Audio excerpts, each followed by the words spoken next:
바쁜 아침 세상을 읽는 가장 빠른 시간. 청취자 여러분 안녕하세요. BT의 5분 세상 읽기에서 오늘 아주 깊게 파헤쳐볼 주제를 가져왔습니다. 네, 안녕하세요. 오늘 다룰 내용들이 진짜 극과 극이더라고요. 맞아요. 밤사이 쏟아진 뉴스들을 쫙 정리해 보니까 우리가 과연 같은 행성을 살고 있는 게 맞나 싶을 정도입니다. 완전히 평행 우주 같죠, 진짜. 그러니까요. 한쪽에서는 막 전쟁 공포 속에서도 AI 드론 기업이 상장 첫날 500% 넘게 폭등하고 코스피 8,500선이라는 엄청난 전망이 나오잖아요. 네, 자본시장은 그야말로 폭발하고 있죠. 근데 또 반대쪽 뉴스를 보면요. 당장 오늘 우리 식탁 물가 지표가 무려 31년 전으로 후퇴했다는 아주 암울한 소식이 들립니다. 참 들으면서도 한숨이 나오는 지표였어요. 네, 그래서 오늘 미션은요. 이 거대한 자본의 폭발과 한없이 팍팍해진 우리의 현실, 이 극단적인 기사들 사이에 숨겨진 연결고리를 여러분과 함께 끝까지 추적해 보는 겁니다. 바로 들어가 볼까요? 좋습니다. 사실 최근 경제 흐름을 보면 이 거시적인 자산 시장하고 개인의 일상이 완전히 궤도를 이탈해서 각자 폭주하고 있다는 느낌이 확 들거든요. 각자 폭주한다. 표현이 아주 딱 맞네요. 네, 겉보기엔 전혀 상관없어 보이잖아요. 중동에서 날아다니는 미사일하고 우리 동네 다이소에서 파는 5,000원짜리 바람막이가 사실은 아주 단단한 경제적 사슬로 묶여 있습니다. 와, 중동 미사일과 다이소 바람막이라. 그럼 바로 그 사슬의 첫 번째 고리부터 풀어보죠. 모든 불안의 진원지, 중동 지정학적 리스크 얘기부터 해봐야 할 것 같은데요. 네, 글로벌 인플레이션의 근원지죠, 지금. 보통 전쟁이 터질 것 같고 막 불안감이 커지면 사람들은 가장 먼저 안전자산인 금을 찾잖아요, 기본적으로. 그렇죠. 전통적인 교과서적 반응이죠. 그런데 이번엔 시장 반응이 좀 이상하더라고요. 이란 전쟁 초기에는 국내 금값이 1g당 25만 원을 가뿐히 돌파하더니 지금은 오히려 24만 원대 아래로 훅 떨어졌어요. 네, 갑자기 진정세를 보였죠. 위기가 아직 끝난 것도 아닌데 금값이 왜 갑자기 이러는 걸까요? 이게 시장을 짓누르던 가장 큰 공포 하나가 살짝 비켜갔기 때문입니다. 공포가 비켜갔다고요? 어떤 공포요? 바로 호르무즈 해협 전면 봉쇄라는 최악의 시나리오 말입니다. 전 세계 원유 물동량의 핵심 통로잖아요. 아, 거기가 막히면 전 세계 물류가 올스톱되는 그곳이요. 맞아요. 이란이 거기를 완전히 막아버릴 거라는 공포가 극에 달했었거든요. 그런데 이란이 중국이나 인도 같은 일부 국가 선박의 통행을 사실상 허용하는 움직임을 보였어요. 오, 전면 봉쇄는 안 하겠다는 신호를 준 거군요. 네, 그래서 국제 금값이 전쟁 직전보다 오히려 3% 이상 하락을 해버렸습니다. 글로벌 물류가 완전히 마비되는 그런 극단적 상황은 피했다는 안도감이 시장에 쫙 퍼진 거죠. 그런데요, 제가 데이터를 보니까 좀 의아한 부분이 있습니다.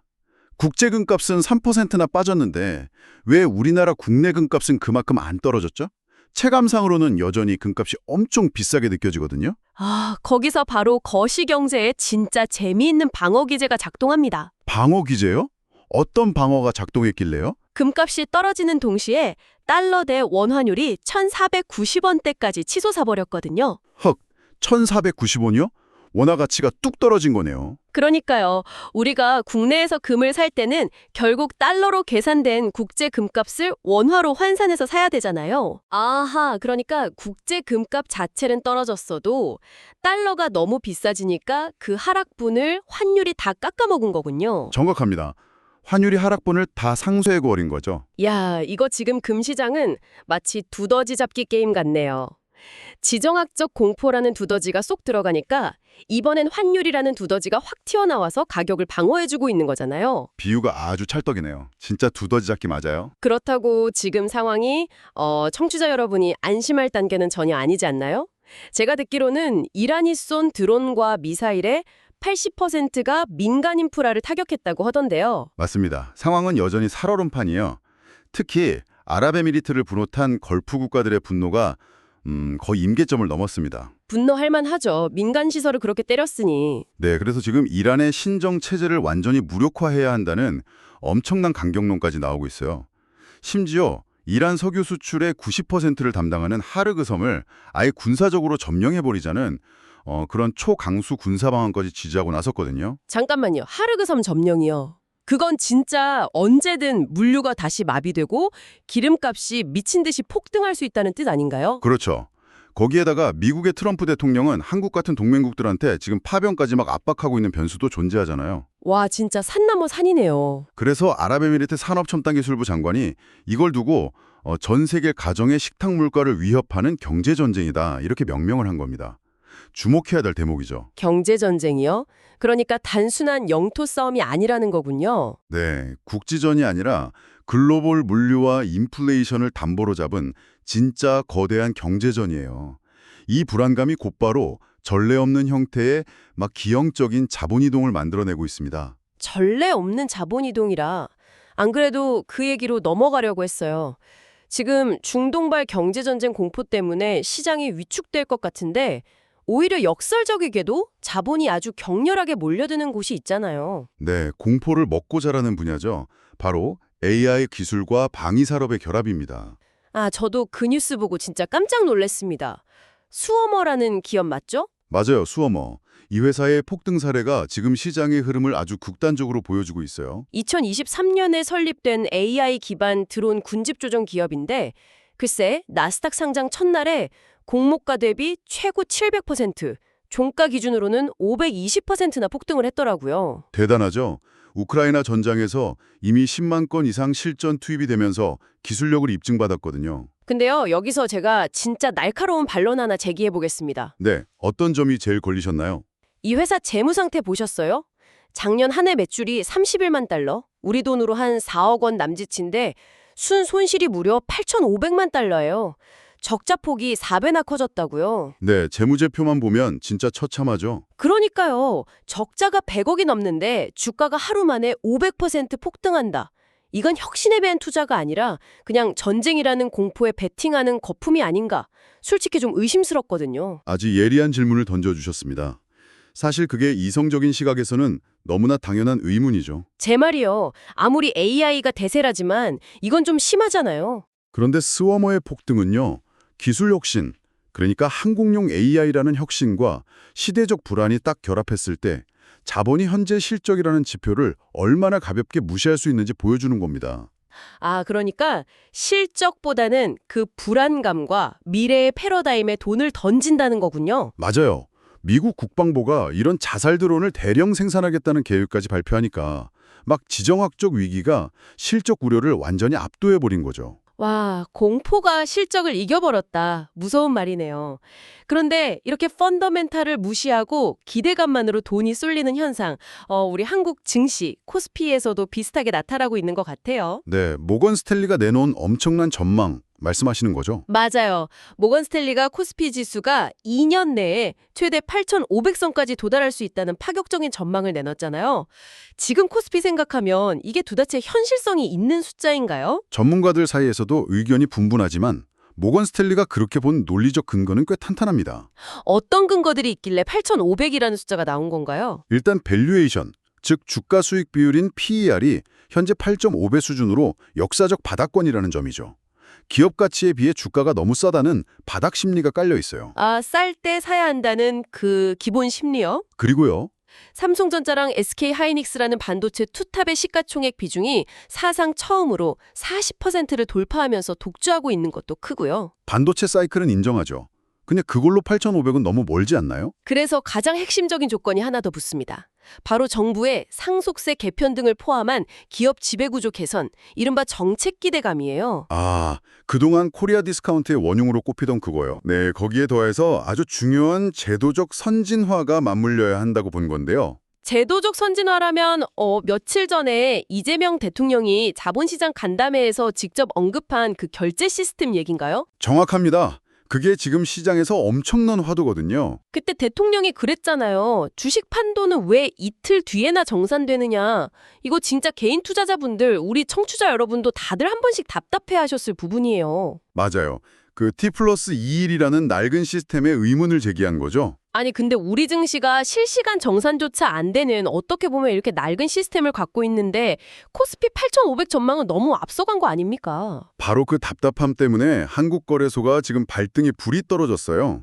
미국은 이미 결제 주기를 하루 앞당긴 T+1을 시행 중이고 유럽도 2027년에 도입하거든요. 우리도 따라가야죠, 당연히. 그래서 우리도 T+1을 준비하는 걸 넘어서 아예 장기적으로는 블록체인 기술을 활용해서 매도 즉시 현금이 들어오는 T+0 시스템, 즉 실시간 정산을 도입하겠다고 나선 겁니다. 오, 블록체인으로 즉시 결제요?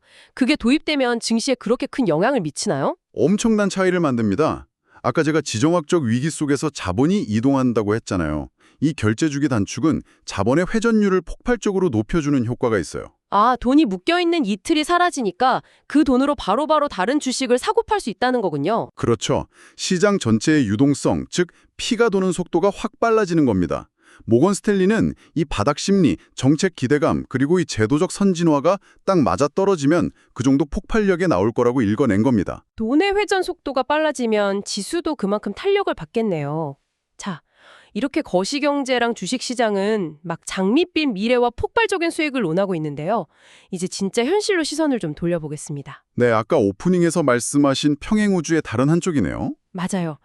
이 중동 위기에서 시작된 인플레이션이 청취자 여러분의 실제 지갑 사정은 아주 철저하게 망가뜨리고 있습니다. 지표가 하나 발표됐죠? 엥겔 지수 말씀하시는 거군요. 이거 진짜 충격적이죠. 네, 가계의 소비 지출 중에서 식비가 차지하는 비중인 엥겔 지수가 무려 30.3%를 기록했습니다. 이게 31년 만에 최고치라면서요. 맞습니다. 2025년 기준 데이터인데요. 가계 월 평균 지출이 약 366만 원인데 그중에서 식비랑 외식비로 나가는 돈이 110만 원을 돌파해버렸어요. 숨만 쉬고 밥만 먹어도 110만 원이 나간다는 거잖아요. 코스피는 선진국으로 막 달려가려고 하는데 우리의 엥겔 지수는 오히려 후진국형으로 뒷걸음질을 치고 있네요. 이게 가장 흥미로우면서도 진짜 뼈아픈 대목입니다. 뼈아픈 대목이요? 구체적으로 어떤 면이 그런가요? 인구 구조 변화, 특히 고령화라는 변수와 거시적 인플레이션이 딱 만나서 이른바 국가적 빈곤화의 초기 증상을 보이고 있다는 겁니다. 와, 국가적 빈곤화 너무 무서운 단어인데요. 사실 과거에 일본이 겪었던 장기 불황의 궤적과 아주 유사한 흐름이거든요. 제가 이 뉴스 보면서 진짜 슬펐던 게 세대별로 소비 양극화가 너무 심각하더라고요. 네, 그게 빈곤화의 전형적인 패턴 중 하나죠. 고령층은 직접 요리하기가 힘드시니까 어쩔 수 없이 비싼 외식을 하면서 식비가 늘어나고 있고요. 반면에 우리 청년층은 주택 대출이자가 너무 오르고 여윳돈이 말라버리니까 아예 큰 자산 구매는 포기를 해버렸어요. 집 사는 건 아예 언감생심이 돼버렸죠. 그러니까요. 대신에 막 10,000원대 비싼 디저트나 특급 호텔 빙수 같은 거 있잖아요. 이런 작은 사치에만 집중하는 거예요. 일종의 보상 심리 같은 거죠. 맞아요. 비싼 두총크라고 하죠. 두바이 초콜릿 같은 거 하나의 기분 전환을 하는 그런 서글픈 현실입니다. 그런데 이런 상황에서 진짜 잭팟이 터진 곳이 하나 있습니다. 바로 다이소물이죠. 저도 그 데이터 보고 정말 놀랐습니다. 맞습니다. 요즘 10대, 20대 사이에서는 명품관 오픈런이 아니라 다이소 뷰티런을 뛴다고 하잖아요. 네, 다이소몰 MAU, 그러니까 월간 활성 사용자 수가 516만 명을 돌파했대요. 이게 불과 2년 전 대비 140%나 성장한 겁니다. 140%요? 어마어마하네요. 제가 보니까 5,000원짜리 저소음 블루투스 키보드나 기능성 바람막이 같은 건 나오자마자 품절템이더라고요. 올해 1, 2월 카드 결제 금액만 봐도 작년보다 67%나 증가했다고 합니다. 이거 참 한쪽에서는 AI가 세상을 바꾼다면서 수백조 원이 왔다 갔다 하는데 우리는 명품 대신 다이소로 달려가서 5,000원짜리 바람막이를 입는 현상. 마치 이 화려한 빌딩 숲 사이에서 편의점 도시락으로 버티는 현대인의 서글픈 생존 게임 같습니다. 사실 다이소몰의 이런 폭발적 성공을 단순히 유통업계가 마케팅을 잘했다, 이렇게 분석하면 곤란합니다. 아, 유통업계의 승리가 아니다? 그럼 뭔가요? 우리가 자유롭게 쓸 수 있는 여윳돈이 완전히 사라진 고물가 시대에 소비자들이 스스로 찾아낸 가장 합리적이고 눈물겨운 적응 기제라고 분석해야 맞습니다. 적은 기재요? 생존을 위한 눈물겨운 적은 기재. 네, 거시경제가 옥죄어 오니까 개인들이 어떻게든 살아남으려고 극한의 가성비를 추구하게 된 결과물인 거죠. 아, 듣고 보니 진짜 짠하네요. 그런데 참 아이러니한 게 뭔지 아십니까? 이 극한의 가성비를 추구하는 한국인의 처절한 생존 소비 트렌드가 이제는 아주 훌륭한 수출품이 되어서 해외로 나가고 있다는 겁니다. 아, 일본에서 난리가 났다는 그 메머드 커피 열풍 말씀이시죠? 네네, 맞아요. 일본 오피스가에서 완전 데이트를 치고 있대요. 무려 940ml짜리 대용량 아메리카노를 400엔, 우리 돈으로 한 3,700원 정도에 팔고 있거든요. 940ml면 진짜 하루 종일 마셔도 남겠는데요. 그러니까요. 일본 스타벅스 벤티 사이즈보다 1.6배나 양이 많은데 가격은 30%가 저렴하대요.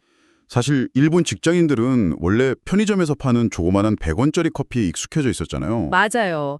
그런데 이렇게 어마어마한 가성비가 들어오니까 난리가 난 거죠. 근데 제가 이 소식 듣고 진짜 기가 막혔던 포인트가 있어요. 어떤 포인트요? 우리는 솔직히 야근하면서 잠 안 자고 버티려고 그 생존 수혈용으로 마시던 대용량 카페인이잖아요. 그렇죠. 생명수죠, 생명수. 네. 직장인들의 피. 네, 그런데 일본에서는 K-드라마 주인공처럼 이 커다란 테이크아웃 컵을 딱 들고 걷는 게 그 일본 MZ세대들한테는 바에루, 그러니까 SNS용으로 아주 예쁘고 힙한 문화로 인식이 된대요. 와, 컨텐츠와 가성비의 결합이 만들어낸 진짜 기묘한 현상이네요. 너무 아이러니하잖아요.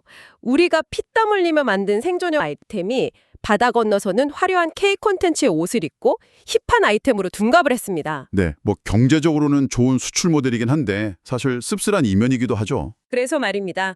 오늘 우리가 짚어볼 마지막 뉴스가 바로 그 씁쓸한 이면의 결정판입니다. 우리의 자랑스러운 K 콘텐츠, 세계적인 방탄소년단 BTS의 광화문 공연을 둘러싼 논란인데요. 네, 21일에 열리는 엄청난 규모의 공연이죠. 무려 26만 명이 몰릴 걸로 예상되는 전 세계적인 축제잖아요. 그런데 이 축제의 청구서가 왜 애꿎은 인근 직장인들의 피 같은 연차 차감으로 날아와야 하는 걸까요? 아, 그 강제 연차 논란. 그게 진짜 현재 우리 사회의 민낯을 그대로 보여주는 사건입니다. 회사 주변이 혼잡할 것 같으니까 기업들이 직원들한테 강제로 연차를 쓰라고 지시했다는 거잖아요. 이거 근로기준법 위반 아닙니까? 정확합니다. 근로기준법상 사용자, 즉 회사의 판단에 의해서 휴업을 할 경우에는 원래 평균 임금의 70%에 달하는 휴업수당을 직원에게 줘야 하거든요. 아니 그럼 회사 돈으로 휴업수당을 줘야지. 왜 직원들 개인 연차를 강제로 쓰게 만들어요? 그러니까요. 회사가 그 돈을 주기 싫거나 아니면 그냥 옛날 관행대로 편하게 처리하려고 일방적으로 직원들 연차를 소진시켜버린 겁니다. 명백한 권리 침해죠. 와, 진짜 겉으로는 세계 최고의 팝 아티스트가 국격을 막 높이고 있는데 그 이면에서는 직장인들 연차 하나 제대로 못 지켜주는 구태가 벌어지고 있는 거네요. 이게 바로 2020년 현재 우리가 마주한 구조적 모순의 단면입니다. 구조적 모순이요? 네, 문화 콘텐츠나 저가 소비 모델은 글로벌로 수출될 만큼 최고 수준으로 고도화가 됐어요. 그런데 정작 그걸 지탱하는 사회적 하드웨어, 그러니까 노동자의 휴식권에 대한 인식이나 기업의 책임 같은 건 아직 한참 과거에 머물러 있는 겁니다. 진짜 겉모습만 가장 트렌디하고 속은 근로기준법조차 안 지켜지는 낡은 현실이 공존하고 있군요. 맞습니다. 그래서 앞서 우리가 살펴본 자본시장의 변화와 이 노동환경의 변화 속도가 너무 극단적으로 차이가 나는 거죠. 오늘 이야기들을 쭉 종합해 보니까 진짜 처음 말씀드린 두 개의 평행우주라는 말이 너무 뼈저리게 와닿네요.